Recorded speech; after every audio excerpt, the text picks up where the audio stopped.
Welcome to the ADCLOD podcast series with social impact leaders, an initiative by the Ashank Desai Centre for Leadership and Organisational Development at IIM Ahmedabad, where we document and celebrate the leadership journeys of India's homegrown social entrepreneurs who have built impactful institutions from the ground up. In today's episode, we have the privilege of speaking with Mr. Harish Hande, a visionary engineer, social entrepreneur, and one of India's foremost champions of energy equity. Harish co-founded SELCO India in 1995 with the singular belief that the rural poor deserve access to clean, sustainable energy and that they are entirely capable of paying for it, given the right financing models. Over nearly 3 decades, SELCO has brought solar energy solutions to over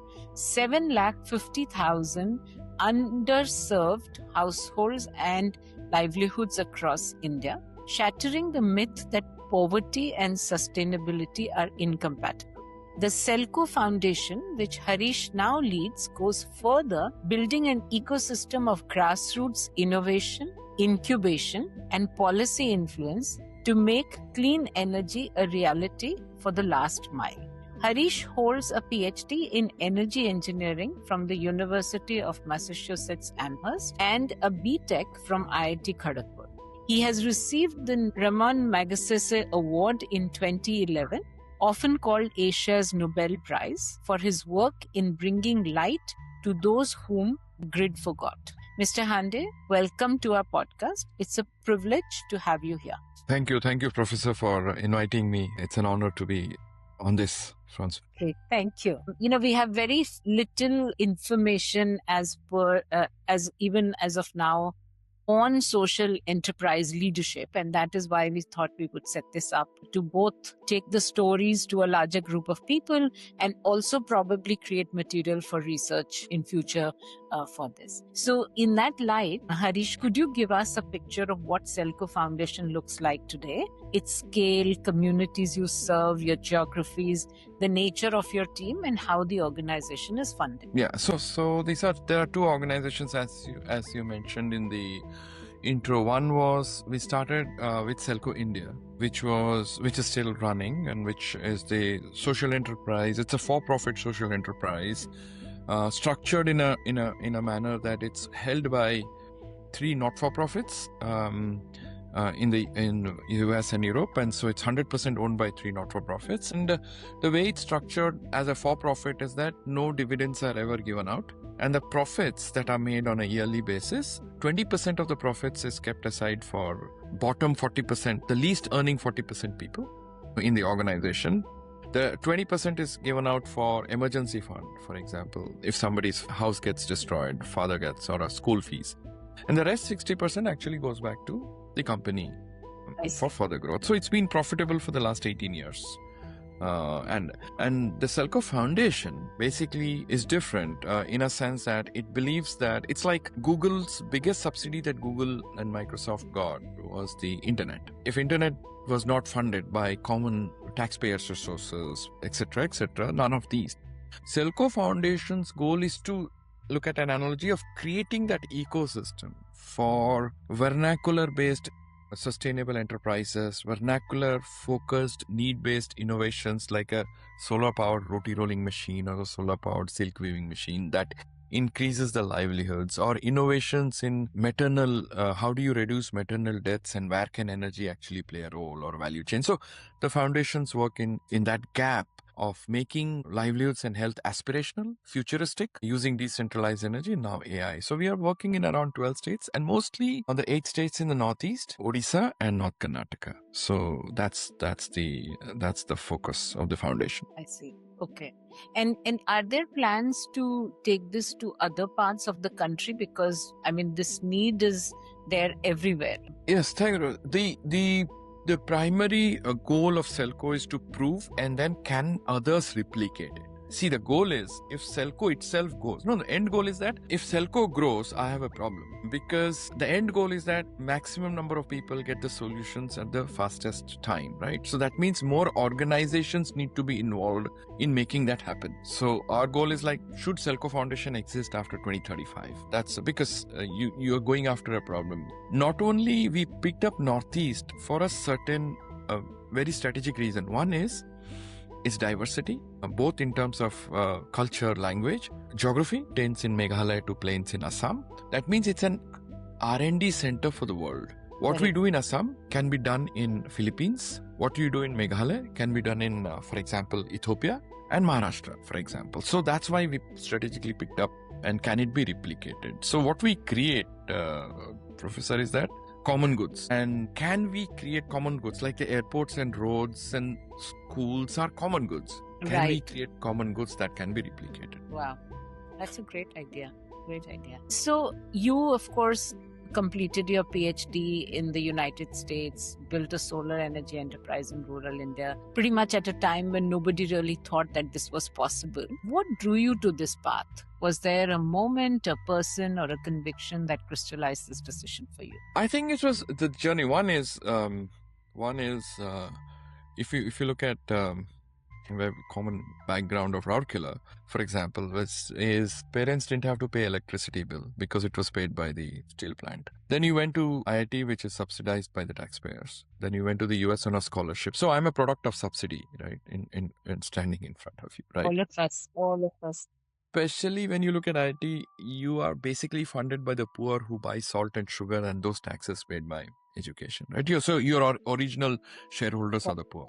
Correct. Then you feel it's that you didn't study so that you can help them. That's not. You study to create an ecosystem where everybody else get the same chance, right? And secondly, I came to the US to look at large solar. Can India less rely on foreign oil, etc.? But I had a chance in end of 90, early 91 to go to Dominican Republic. And there I saw in 91, 10 houses using solar and individual solar, very small. And Martinez, the Spanish farmer, took me inside and explained in Spanish, and through saying that, and he switched on the light 3 times and switched it off and said, see, who controls? I control, not the utility. I have electricity when I need it. And then he said, that, do you know where I learned it from? He said, from India, didn't your leader Mahatma Gandhi say about everything lives in the villages and you got to be empowered, right? And a guy who's 10,000 miles away, right? And then he said, I have a problem with you Indians. You have created everything for Europeans and Americans. But whenever I talk to Indians, they only complain, this has not happened, that has not happened, this does not. You never take responsibility on yourself, right?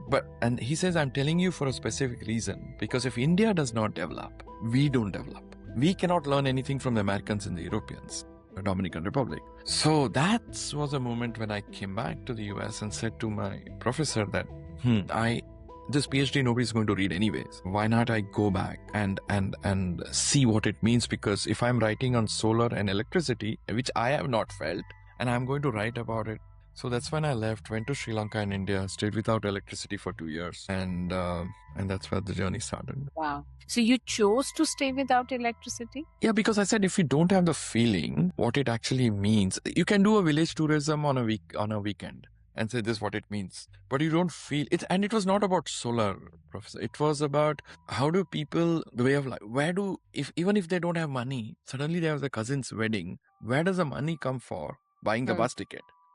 Right? It's not on an Excel sheet based decision making, right? Right. Where do you look at the nuances, and why do people sit in a temple or a Buddhist in Sri Lanka? Why do people behave? That, I think the 2 years was something that I would never give up for anything else. Yeah. Interesting. Very interesting. And you co-founded this with Neville Williams. And how did that founding partnership, bridging an Indian social entrepreneur and an American clean energy pioneer, shape SELCO's philosophy and direction? I think it was a chance where Neville, at that point of time, sent a letter, and a lot of the youngsters would not know what writing a letter means. So he said that he was working in Vietnam and other countries and said that he had a small project coming in India. Would I be interested to look at this? And then I had mentioned to him, provided it's not a project, because projects are time bound, projects have very less impact on a long term. It's always short term. Is it something that you could build a foundation? And then that's when Neville came, and then he flew to India. We met, and then initially it was a non-profit, and then okay, let's start and organize a company and see what happens. And that's when the collaboration with Neville happened. And do you continue to be in touch, or is that collaboration's kind of not? No, Neville retired a long time. He is retired, is 80 plus. That's why, Professor, the issue my wife has is when I joined the industry, at the early stage, in 91 when I joined the industry, the total solar in the world is equivalent to what happens in half an hour today, right? And I was the only person in these conferences who was below 60. Right. So at the 24, 25, so these guys were, and then, so my wife after we got married, got very irritated because I used to get more invitations to funerals, right? And these are legends of, I was very honored to have spent time with these legends of true sustainability, right? You're talking of people in the 80s and 90s. Yes, I understand that. And they were of a different, abhi it's been spoiled by tie and suit, but yes, that sustainability thought process was what I miss. And those are the guys who mentored, I would say. Yeah, it is something that... So Neville retired. Neville is one of the pioneers. Same thing, Paul Maycock was the first newsletter producer in the 80s. He also passed away last year. Dennis Hayes is still there, who founded Earth Day. Okay. Right. So these are pioneers who I had fortunate to have spent enormous... fortunate to work with some of the pioneers as well. Yes. Yes. Also, the SELCO's model depends on a complex ecosystem: energy entrepreneurs, local financiers, end users, government. It's a number of stakeholders that have to be dealt with. And so how has that in fact shaped the path SELCO has taken? Have there been moments where maybe donor or investor priorities have pulled you in a direction that is not how you wanted it to? So the question is, I'll talk to social. See, the first, it did happen in terms of the where we were struggling as a company in between 2000 and 2004-05, and one of our investors actually collapsed, and then the new investor basically said, "I want the same returns as his investments in the wine gardens of France." And I think the best point we said, I was like, that's something that I would not compromise on. And it took us 18 months to basically replace the shareholder. And I'll send you a case study on that separately, in a sense, how you brought down. But so if I tell the youngsters, when they were so-called, even at that point of time, impact investors came and said to change our business plan. I said, the business plan is ours. Money is yours. It's a partnership. Don't dictate what we're going to do, right? This is where a lot of people and when we refused this social impact investor, no, and we were at that point of time, we had 1 lakh rupee in the bank and 140 people on the rolls. Okay, and that was the best no we ever said in life, because moment there were 5 people who heard we had said no to them, there were shocks, and 3 other people said, you guys must be doing something right, so we want to put in. That's how the 3 foundations who came in, right? So I tell the youngsters, don't sign on the dotted line because temptations are heavy. So, and the second part, Professor, which SELCO Foundation actually does is, unfortunately, we are known for solar. Out of the 250 people, there are only 2 people from energy background. I see. Okay. Right. It's basically systems thinkers, program designers, agriculture people, health people, dentists, anthropologists, right? Energy is an enabler, right? Like for in a cooking for a restaurant, you don't need a salt expert, you need dal expert, right? Salt is an enabler to make it tasty, right? Solar is just an enabler to make it happen, and that's the philosophy of both. Very interesting. So you have 250 people on the rolls. The foundation rolls, yes. The foundation, and the enterprise has 300, yeah? 300, yeah. And all of these, so tell us a little bit more about these people. Like you said, many of them have very relevant backgrounds for the work that they do. How do you attract them? And, obviously in a lot of these foundations, salaries can't be the best that they could possibly get. And what are your attrition levels? How do you motivate them? around that? So I think it's been, so for us, it's been, see, the filter has been, you're right, that our salaries, we peg our salaries to the street vendors' salaries, right? What is the ratio between the street vendors and your salary, right? If you want more, you increase the, so the ratio has to be low. Either you decrease yourself or you increase the street vendor salary. Correct. Right? So that's what the end goal is, right? And it's not about how many money you raised, and that's not should be the pegging. Right? Looking at the salary levels, a lot of people don't apply. And secondly, we work on Saturdays. The second set of people don't apply. And so the whole goal for us, Professor, was that if we will give Saturdays off, if the poor also get an off on Sunday. So the question is, what are you working for, right? It's not, and that's all told in the interview process. Don't complain to me later on, right? And it's a, development is like a hospital. It's 24/7. I mean, you don't know whose crisis, where crisis, and funders give us money. It's not like a restaurant that's closed for lunch and dinner, right? Are you? So it's a very frustrating place to work. SELCO can be very frustrating because again, it's not your career path. And we tell people, don't come and if you want to enhance your LinkedIn, don't. It's not the organization to happen. So what happens is, it's good or bad success. Yeah, it's like 20% is successful, 80% we fail in interviewing for sure. So the people who are there right now, Professor, you will hope you meet them once, because in the foundation, especially, it's a young one. Its average age is 31, and many of them are 10 plus years. They joined at 1920. 2021. Okay. But you will find India's youngest CA. You will see LSE grads. You will see MIT grads. You will see 10th grade dropouts. But you will not make out who is a 10th grade dropout and who is an MIT grad. For us is, don't show me your credentials, because you and me did a PhD on sugarcane. We're called experts of sugarcane. A farmer doing 40 years of sugarcane never be called an expert, right? Correct. We wanted to break that myth of inclusivity. So if you see some of the top management people, very young, but already 14, 15 years of SELCO experience. Unfortunately, they're very well known outside, and you will not see them much on panels. And out of the top 10, I think 7 are women. Wow. Okay. Not by it's not by design. It just so happened. Yes. That's what my point is. See, if I tell, it's a lady professor, it's an insult to you. Or you're on your own mark. You're a leader. You're a professor. You're an academic. Right? Why should I say, it's a woman professor? Woman right? academic, yeah. And when people say, we need gender panel, I said, boss, why are you? This is where you romanticize it and then make it a project rather than a thought. How do you do that? Yeah, so people come from various backgrounds. And these, because you are in all these different states, they must also be in different corners, right? They're not all in the same location as well. Bangalore, we have the 80, but we have people, we have an office, 2 offices in Manipur, Meghalaya, Shillong, then in Mizoram, Bodoland, Assam, Pasighat in Arunachal, then we have Kalahandi in South Odisha, Bhubaneswar, and North Karnataka in Dharwad. Yeah. But all the people are from the region. From the region. Yes. But you must have some integrating mechanisms for people who are all in over. Like, how do you create a SELCO culture? Or how do you have people still abide by whatever, or not abide, but go by what is SELCO's DNA? Absolutely. See, that's a 50-50 hit mark.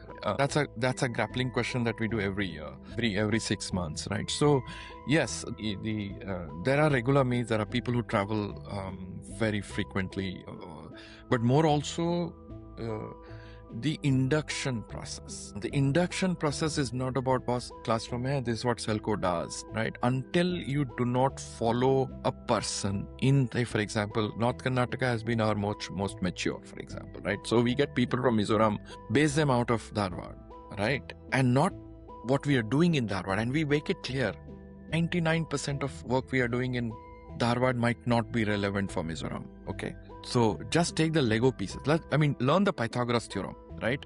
But यहाँ bridge बनाया, sand conditions different है, Mizoram में different है, right? So that's what we look at, and that's when it's a 50-50. See, either people stay back for 10, 15, 20 years, or people leave within 3 months. it becomes uncommon. It's very clear that way.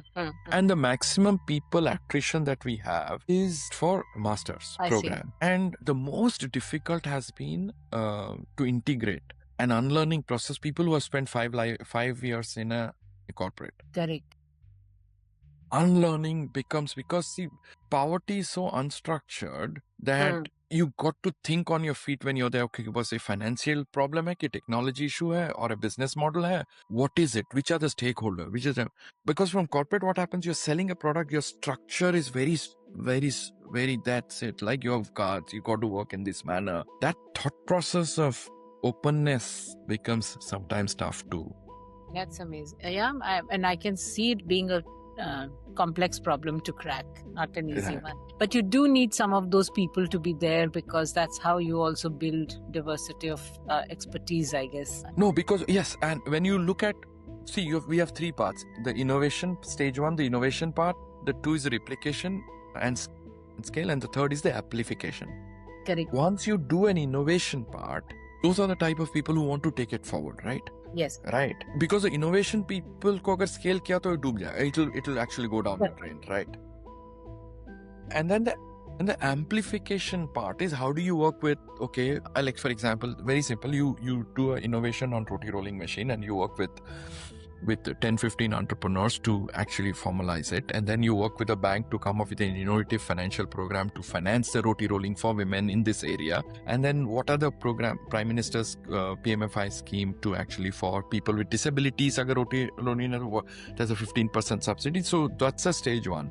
Stage 2 says, okay, can I go to the bank and create a standardized product that under the Mudra loan, roti rolling machine becomes standardized, becomes optional, etc., etc.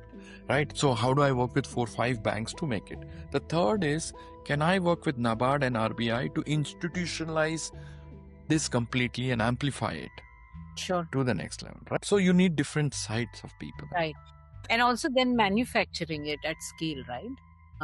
That's when you work with the enterprises of roti rolling machine. How do you work with them to not only design it for different people, like for example, people with disabilities, people who cannot travel, mobile, etc., but also make it aspirational? How do you help design washing machine as a composite? You can't have a roti like same like iron piece which looks rusted after some time. So you work with them, the enterprises, to make it aspirational also. How do you hear from the customer, or how do you hear for the people that you're innovating for? How is that connect maintained in the organization? Because that's I think. Yeah, exactly. So the question is, we have portfolios like, we have 2 primary. One is livelihoods and health. So I'll focus on the livelihoods. We have 4: agriculture, animal husbandry, resilient micro businesses like tailor to barber shop to eateries. And the 4th is textile and crafts. This is where the broad. Take animal husbandry. We pick up, okay, boss, if you look at Karnataka, in North Karnataka, you have poultry and dairy as a primary animal husbandry. So, take an example of dairy. We look at dairy and say, dairy mein you have fodder, you have cow shed, you have cows, you have milking, you have to storage, and then you have khoya making. Where does energy play a role? Think of it like, where does energy play a role? It's not coming from solar panel perspective. So you have solar powered hydroponics. You have, because of cow sheds being badly designed, heat stress leads to 30% less milk of cows, right? So you redesign. We have 8 architects in the office. So because sometimes bad building design leads to more solar panels needed. Sure. Right? Or if you look at a maternal labor room, which is designed like an execution chamber, if you design it well with daylighting and airflow, you not only maintain 29 degrees rather than heat stress of 42, plus daylighting, that much less solar is needed, right? From an energy, right? So it's not about solar, it's about So coming back to hydroponics, solar powered hydroponics means better fodder, better quality of milk, redesign of cow sheds, solar powered milking machines reduce drudgery, solar powered chilling so that they can store the milk, solar powered khoya. So now if I go to Karnataka Milk Federation, who has 3,000 farmers under its portfolio, right? And saying that these are the 8 things, right? Which one farmer might take 3, one farmer might take all 8. Suddenly you look at scale, right? Rather than going solar panel farmer by farmer, go industry or cooperative by cooperative, right? Suddenly you have Karnataka Milk Federation talking to Maharashtra Film and Amul and say, can we actually make it together? So energy gets institutionalized into these institutions, right? See, the problem for energy is it always goes from the supply side. Correct. Not who are the stakeholders on the demand side. Right. So these are the people like Amul or for example Karnataka Milk Federation will give you the problem statements. Boss, it milking machine ठीक नहीं है. Bank will say roti rolling के लिए but वो machine खराब था. Right? It's not only the end users per se, but who are the stakeholders who are directly linked to end users also can formulate your problem statements. Right. Well, that sounds, I mean, when you say it, sounds so commonsensical कि ऐसा ही होना चाहिए. Why should it be any other way? But I think is the beauty of good systems thinking as well. But also, how do you, I'm really curious, how does your organization work? Like, who is thinking of these ideas and who is working on what and how does that happen? So if, for example, if I draw an XY axis, okay, and then you see the top right quadrant, okay, the top quadrant is the what is your system problem that you're trying to solve, or what is the system? And sometimes we don't use the word problem because problem means a gap means keep previous thought process, right? It's like saying, "Hey boss, grid ka problem kaise solve karna hai?" Nobody's questioning, is the grid the right solution at all today? Correct. Right? How do we? So that's systems level. Like just saying, "Hey boss, 100,000 people, 1 lakh people ko Ahmedabad ke Vastrapur mein kaise settle karna hai?" That's my problem, right? Then I go down in a this horizon into the zero axis in the middle, saying that in a diagonal fashion. Then is the projects, programs. Programs is transportation, livelihoods. Okay, 20,000 people. Yahan there's a river. Usko 2 bridges chahiye because people will live here, come here, etc., etc. Right? And then you designed it. Then you come to projects. Projects means 2 bridges, right? So your projects is connected to your programs. Your programs are connected to your main, right? Otherwise, abhi kya hota hai CS? Hey, Professor, you're great in building bridges. Can you build 2 more? Right? Or 2 jarat tha ki nahi? Nobody's asking, right? No. But you're good, right? But the bridge was connected to where the people were and ultimately 100,000 people. So the ratio that we try to maintain is 2 to 3% or 4% of the people have to be systems thinker. If everybody is system thinker, now work will happen. Absolutely. Absolutely. Then you have 5 to 8% who are program designers. Then you have 70% project implement. Arey boss, you don't tell me a system. Mereko bolo bridge karne, main bridge karke aata hu. I'll do that. Correct. Right? Now, Professor, think of it. If I'm going for a meeting, okay? Yes. You can know the success of the meeting by the type of people you send. If I'm sending it to the chief secretary and saying, "Sir, madam, I have to do 2 hospitals," she'll say, "Yeah, okay, I'll call somebody else, you do it." You should have gone with the systems level lens. What do you want to do, right? If I go to the DHO, district health hospital, and say, "Oh, we want to change the state and all," "Arey yaar, tum kya 2 hospital," right? You should be talking project. Correct. So what do you want to achieve from the meeting also has a systems level thinking, right? Who are the people you have to send? So that's how we have structured the organization. Who are the systems level program designers, project in? That's very interesting. It's very insightful. Okay, so if we move from there and we come to this whole idea of from SELCO to SELCO Foundation, which is doing all the innovation work, I also read about the failure conference that you hold every year. Is it every year? Every 2 years, yes. Every 2 years. This whole idea of being innovative has to be linked to comfort with failure and acceptance of failure. So can you share a little bit more about that, please? Yeah, so the failure conference came out of frustration. The issue was, if you look at the reports of whether the funders or the CSR or any foreign philanthropy, Indian philanthropy, everything else, and if I add all people's impact, it is 3 times India's population, right? Right, but where is it? And every report is fantastic, right? Amazing, right? See, it is a disservice that we are doing for the next generation of people, right? It's not about failure. Boss, I have gone through this road. There are 4 potholes. Make sure that you avoid those potholes. That's all I'm saying, right? And our ability to also sugarcoating is wrong. boss, either you tell me what the failure was, that's it, as it is. Don't sugarcoat it. Don't, right? Let's deal it together and even successes, for example, if I do a railway line between Delhi and Ahmedabad and the fantastic railway, the bogies, etc., but between Meerut and Delhi, there was a different soil condition of which the tracks actually failed. Now, what we do normally is like, our project is a failure. No, the same thing actually would have succeeded in Karnataka where the soil condition was brilliant. Or from you, I learned, okay, 90% was okay, that 10% soil condition has to be changed. So whether it was a failure, part failure, whole failure, what it is, tell me as it is, right? No, we changed the railway line and we thought it was not economically, so we went into airplanes, right? So we said, why not we boldly say, and started with saying these are SELCO's failures in the panel in front of all our funders, right? Saying that the first question, because I asked my colleagues, was that what do you don't tell your funders, right? And all funders are sitting in the audience, right? Which funders you don't like, which type of funders don't like, right? Be straight. And even for funders, we say, which are the failures that you take responsibility for yourself? Not saying the grantee failed, boss. Let's not. First was the most difficult because we said we don't want people to speak and then sugarcoat it, right?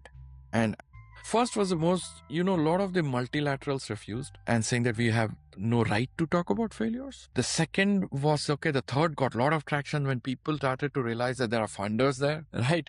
But we curated, and thanks to Rachita and Huda who curated, basically saying that they say, boss, please tell it as it is. Let the audience decide what the solutions are. Correct. So Vijay Mahajan came for the first one and he basically gave a presentation that how he was responsible for spoiling $100 million.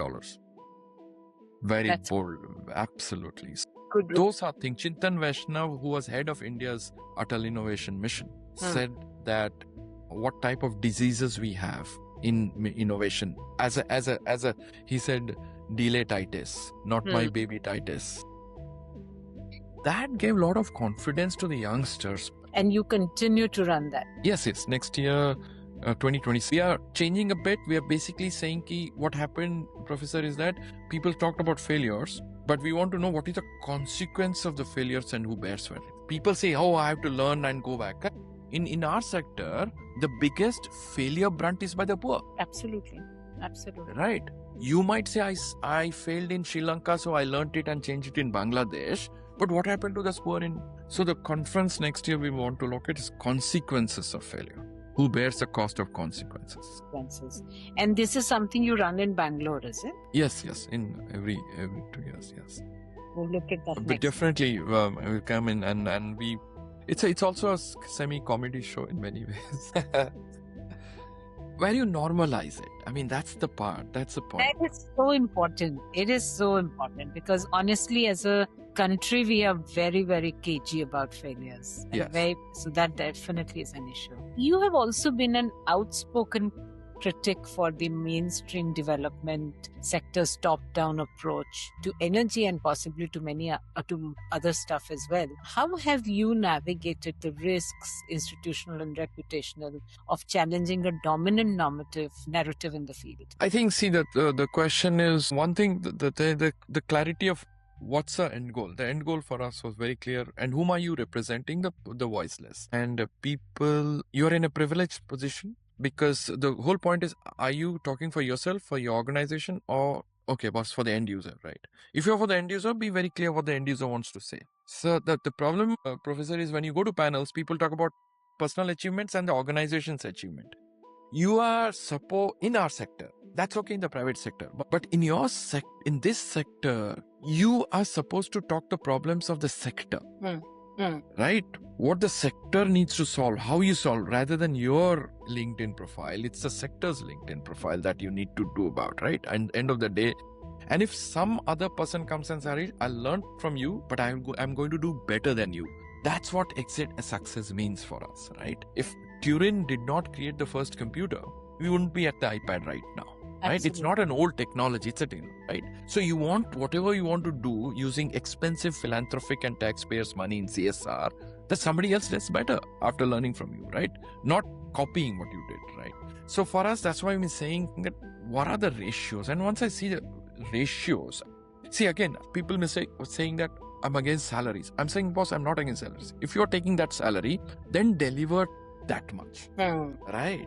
In the private sector, when you're paid, there's a link to what you're delivering. Otherwise, it's a loss making, right? Correct. Here, it has to be the number of people you're actually impacting if you're taking that much. So it's not that, oh, come karo, but theek hai, tumko lena hai, if you want to come. So people mistake us saying that, oh, you're anti-large SAP. I said, no, I'm not anti. Then multiply by 50, and that's the impact you need to create. Right? Not that I raise so much of capital. No. Wait. That's not what the measurement is, right? While people think our branding is strong, Professor, we only have 5 dedicated people that we work with on the funding side who believe that, and we write the proposals that there's a 90% chance we will fail. And many of the, out of the 5, all of them, I would say, don't want their name. Right? And also very clear, we like every month, my colleagues have a call with them. It's interesting calls that I see in at least 4 of them where half the time we present, half the time they present where they went forward. It's a partnership. We're very clear. See, boss, it might be your money. Right. But the end goal is the same. So take the credit, also take the brunt of the failure. That's very interesting what you just said. I just want to build on, how you, with the work that you have done, your hope was, not hope, but I think the trigger was that if India is able to do it, other countries can do it, learn from us and do it. Has that happened? Yes. So also one part to the last question that you asked was that, yes. See, we jump into criticisms. In a sense, the government does not work, this doesn't work. See, the question is, that's not true. There are champions everywhere. Okay. And there are well-meaning people in the government, there are well-meaning people in the academics, there are well-meaning in the corporate sector, there are well-meaning everywhere. So sometimes a blanket ke boss aisa karte hain. So we get champions and say, can we follow the champions? Can we actually work with the champions? If you go to Shalini Goyal, who's present Chief Secretary of Karnataka, if you go to Sampath Kumar and Ram Kumar, who are IS officers in Meghalaya, I was saying, COVID ke samay, if these guys didn't work, this country would have been like Sampath Kumar, Shalini Goyal will text me at 4 o'clock in the morning and say, what do we do? Right? Wow. And so there are critical people in every sector. So that is where we were able to keep our sanity, in the sense that there are people whom you can work. A lot of time you can actually say ki nahi ho sakta hai, criticize. But how do we go forward? And that's where I think we've been also clear about the top-down approach, that if the philanthropic capital could have been better utilized by directly looking at what the statements and which is the stakeholder can move the biggest needle, rather than which is a stakeholder who can write the best proposal. Work with that stakeholder to write the proposal. So otherwise you get into a beauty contest. Whose proposal is better than whose? That's not what it is, right? So that's where we've been straightforward saying, but this is what it is. You want to fund with us, partner with us. That's what we want, right? And then compromise, saying that's a very cheesy, then you're patronizing poverty, which is an insult to the poor. Absolutely. Very much. That's where. And so to the second question you said, on the foundation side. See, for example, yes, we have a relationship with the International Solar Alliance. And with International Solar Alliance, they asked us to whether we could look at Ethiopia, Tanzania, Uganda, Rwanda. And we were very clear, we're not opening an office in these countries because we believe there is immense talent in these countries. They went from colonization to donor colonization. And saying that donors decide what to. So we said, let us now do a South-South cooperation of what can be done. For example, similar in Ethiopia, there's a very big group in the low-lying areas of pastoral communities. Okay. So we basically link them with the work that we've done in Rajasthan with the pastoral communities. And what can we come? And there's a camel in, just like I said, the dairy value chain. We looked at camel value chain, for example, right? In Uganda, for example, fisheries, Uganda and Tanzania.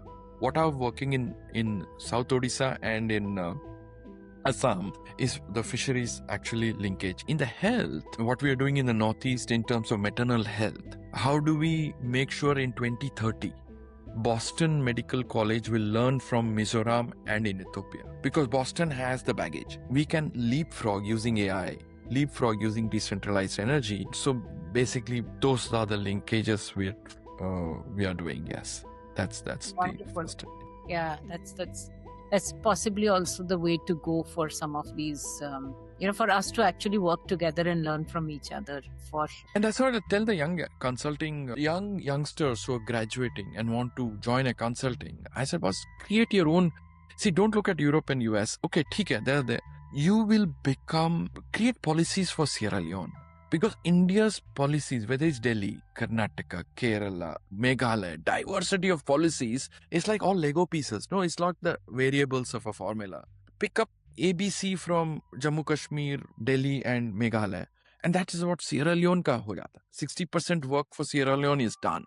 Done, right. Create, rather than the big 4, big 5, big 6, create that. And how do we create vernacular-based consultancy? Garo speaking, right? Then the expertise of the country, the knowledge, so that will be replicated for Swahili speaking, right? With AI, we should be able to do that now. Be able to do it, yeah.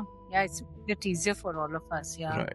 Or should make it easier. Of course, the problem with AI is also it is so dependent on written language. Exactly. Some of the oral knowledge and wisdom is simply not there in it.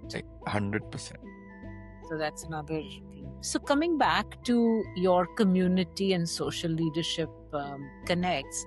So how, and I understand from what you said in the beginning that you yourself spent 2 years in trying to understand and empathize and really immerse yourself in that, which must have greatly helped in trust building. Over the years, is there a way in how you build trust with the communities that you work with? That depends on who are the colleagues.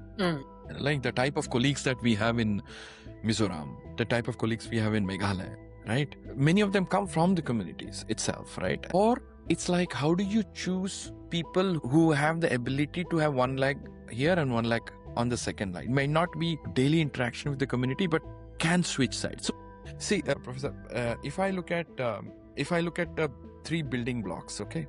Now, if I look at it's a funder building block, the funder. Then you have SELCO, and then you have the community, right?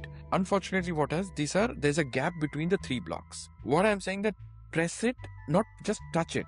Who are the overlapping people between the funder and SELCO? That you can switch. Boss, a funder mein bhi kaam kar sakta hai, is SELCO mein kaam, right? Switch, right? Then the understanding, same thing. Is SELCO mein bhi ho sakta, community mein bhi ho sakta. That buffer people are very critical, right? Otherwise, it's a gap. Then it becomes a transaction. Kya chahiye, right? Like, are we able to switch sides? I understand where you're going. Okay, wait. This proposal is not good for you at all, right? These buffer people are the people who make an organization successful, right? See, it's not about negotiations. It's about buffering. Who are the people? Yeah. Fascinating. इसलिए मैं बोल रहा हूँ जब partnership के लिए जाते हैं ना कम्युनिटी के लिए बॉस ऐसे मेरे को सेल्को का प्रेजेंटेशन नहीं चाहिए आप जाके आए ना now you are the representation of community now community का मेरे को प्रेजेंटेशन चाहिए ऐसे यू आर मैं आपको दिल्ली भेज रहा हूँ and you are presenting the community now you are presenting the community and same thing can the community represent the Selco elsewhere correct yeah it's the closest that one has heard about this is kind of brokers and networks, but you're talking about much richer than brokers and networks, right? People who connect to networks, you're talking much more than connecting. You're talking about how they can actually almost be interchangeable. Right. And some people cannot, respect how much empathy they have, no? Because the way they dress, right? And because of the background itself, I mean, just to, then one day, Ilaben, the founder, she called me frustrated. She came and we were sitting in our house and Ilaben said, Harish bhai, see, after 60 years, I asked the women, do you think I'm one of you? And they said no, because the type you wear your chappal is very different, right? As if Ilaben after 60 पे हम लोग का सही बात So the question is that how, I tell some of the youngsters, great, you want to work, but you keep to your strength. You don't push yourself on the community, because the community will never, and don't mistake me. It's not that they won't trust you. Yeah, But the type of answers you will get will going to be transactional answers. You will never be able to get. Correct. And Yeah, very interesting. So you're also saying that you're very careful in also selecting who ends up becoming the buffer. There's a nurturing and mentoring of this person as well. And not everybody can do it. And that's no judgment on that person at all in that sense. Very interesting. Right? Yeah. You have also engaged, we spoke about it just now, but I think I want to maybe ask a question on that again, that you've engaged with global platforms, the UN, the International Climate Forum, global impact networks. How important are these global networks to SELCO's work, and how does it feed into your grassroots programs in Karnataka, Orissa, and Northeast, please? See, the question is, these are on the networking side. It is one of the cheapest ways to know what the models are happening in the other countries. While I would also give it with a pinch of salt, because many of these articulation is from a English-centric point of view. Absolutely. You are able to get a window into, I've now got 5% of it. If that opens up my need for, okay, this is what is happening in Kalahandi, I think there is a little bit of a connection there. I can actually ask some of my colleagues to go to Uganda and see what it is. This is what has been told. I think there's a great relationship. That 5% is what we go for. That's the cheapest way. We've got 20, 30, 40, 50 people who are coming, who have worked across. One is there, right? And then the connection, sometimes whether we like it or not. Saying in the third category, which I explained, the amplification category of awards, right? Again, as I said, let's not paintbrush everybody. There are champions also in these organizations. Whether you talk about UNDP, UN, bilaterals, I said, right? Can I catch hold of these champions who, for example, I'm just telling you an example, like take a country bilateral like GIZ, right? Now, the person is a great champion in India. My goal is not keep us is SELCO go, how can they fund SELCO? No. My goal is what this guy is going to go next in Uganda, in Tanzania. Can he take the thought process forward so that people of Uganda and Tanzania also benefit, right? How do you use that amplification? So Michael, for example, one of the guys, he called up for Philippines and said, boss, I need your documentation for fisheries because I think that system is there, right? So you reduced a philanthropy like GIZ rather than spending the time again, they moved forward. So more people in Philippines got benefited. So that's one. Amplification, can you push, or large funders, can they change? See, for us, the biggest goal is not about only the impact, but if the large funders start thinking in terms of systems, your needle will move faster. Very nice. Yeah. So the whole idea is not to waste resources. Yeah, quite. Yeah. Very interesting. So Harish, how have you remained motivated? I can see you're very motivated. You've been doing this for many years. How have you remained motivated? What keeps you motivated? I think that the question is, when you prepare for the IT entrance exam, right? And then you wake up at 3 o'clock because that one problem was nagging you that you didn't solve it, right? The issue, what happens in this field, irrespective of how many years, you get a problem now on the table, boss. 30 years, what have we done, right? And no Google search, PhD helps you solve that, right? Because these are variables which this is known like a simple.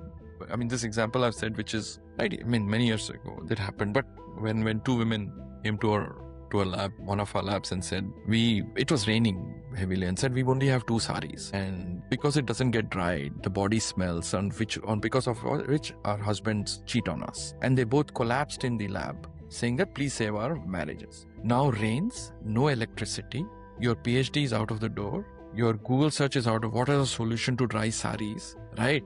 Right, how do you come up with? And the same issue in Gujarat, because there's no water, people are not able to wash clothes. And these are basic things. The problem statement, Google my problem statement, you can get any app, right? But where are these? Even forget the solution. The formulation of the problem does not exist. And then how do you empathize? How do you, boss, this is an issue of a different dynamic level, right? And then whether it's, I keep telling youngsters, if you're not frustrated, you will never be motivated. You got to be frustrated. It's not कि वो frustrated चले गए हम like. It's very easy to give up. Excitement. अगर पानी leak हो रहा है, I said, boss, ठीक है, government को blame. You're blaming the government. Okay, boss, you give me 5 solutions. I will take it to the Bangalore commissioner. Right. That is when people step back. Oh, yeah, right. It's like, but how do you turn people into becoming solution? There's no stupid solution. Just ability to say no is the problem. Correct. Very interesting. So in retrospect, are there one or two things that you would do differently, Harish, now? No, I won't. Yeah, no, nothing differently. Issues I would say is that I would have spent, earlier, I think by 5-10 years, I would have gone to the younger generation much faster rather than little.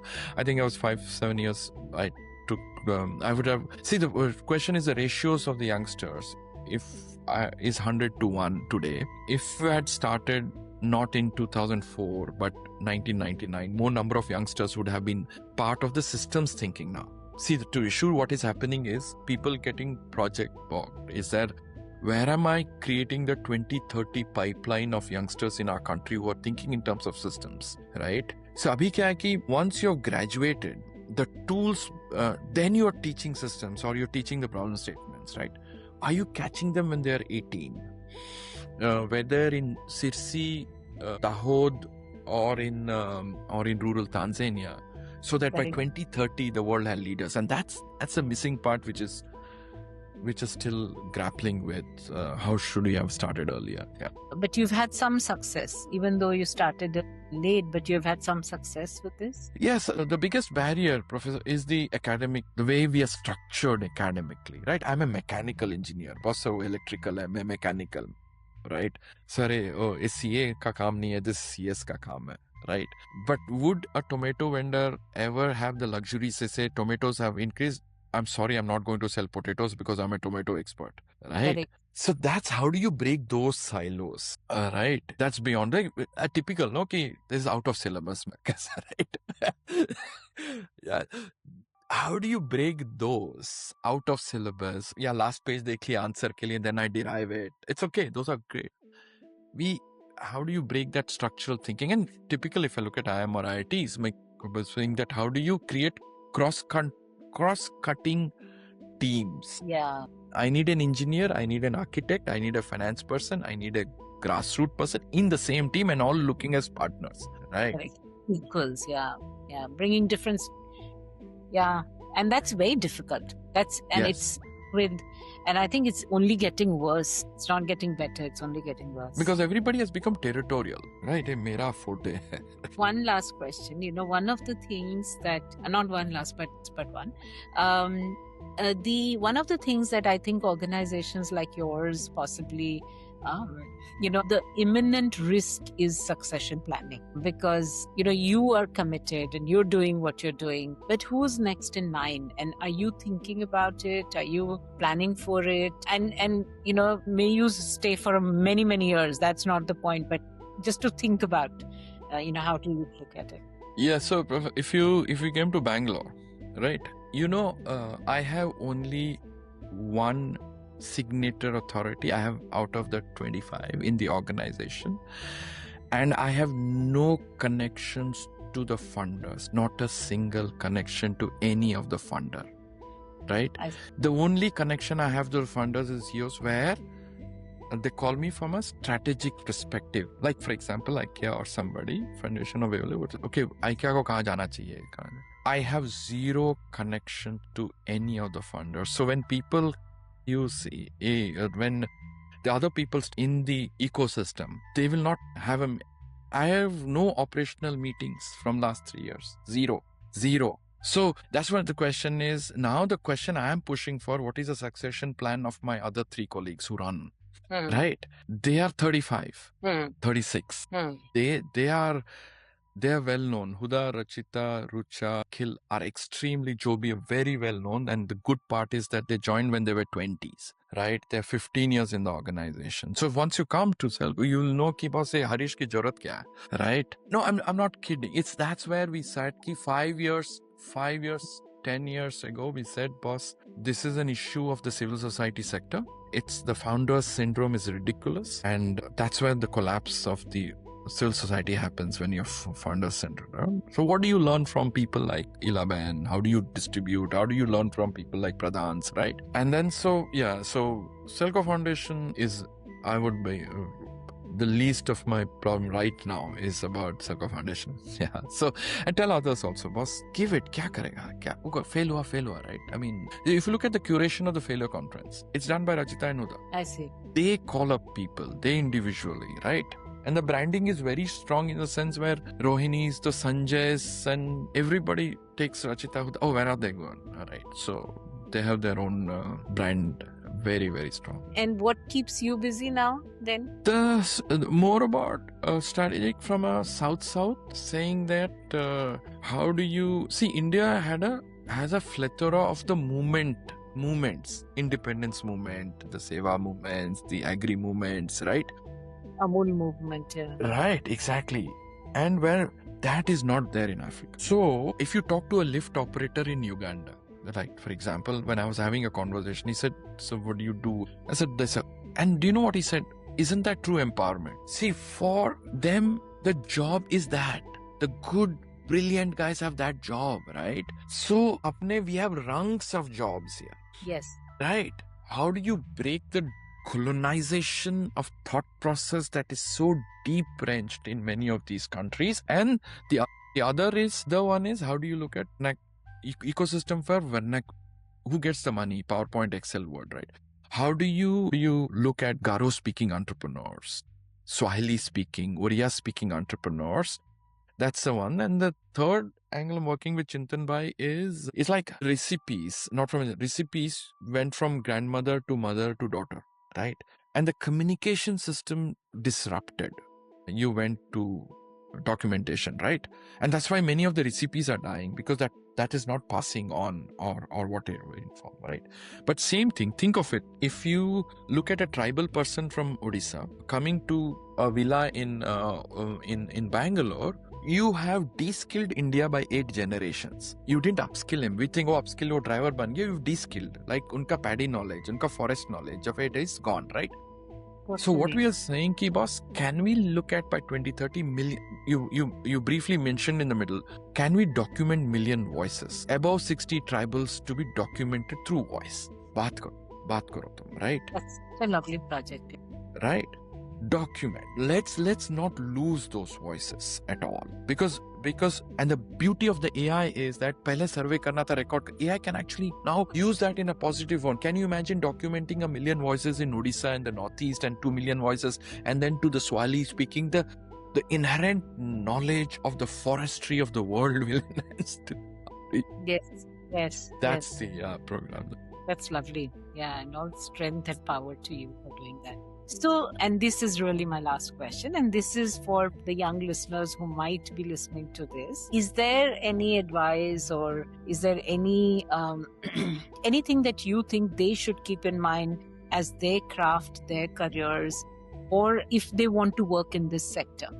What would you say to them? I think the question for me is like, when people you need clarity. No. At that age, don't. If you're very confused, that's great, because that means you have multiple pathways, okay? And when you think that you are at the least responsible position, in the sense ki shadi nahi hua, etc. That I understand there are a lot of people with many other responsibilities. Take some of the, I can take the unreserved from Dhanbad to Calcutta, right?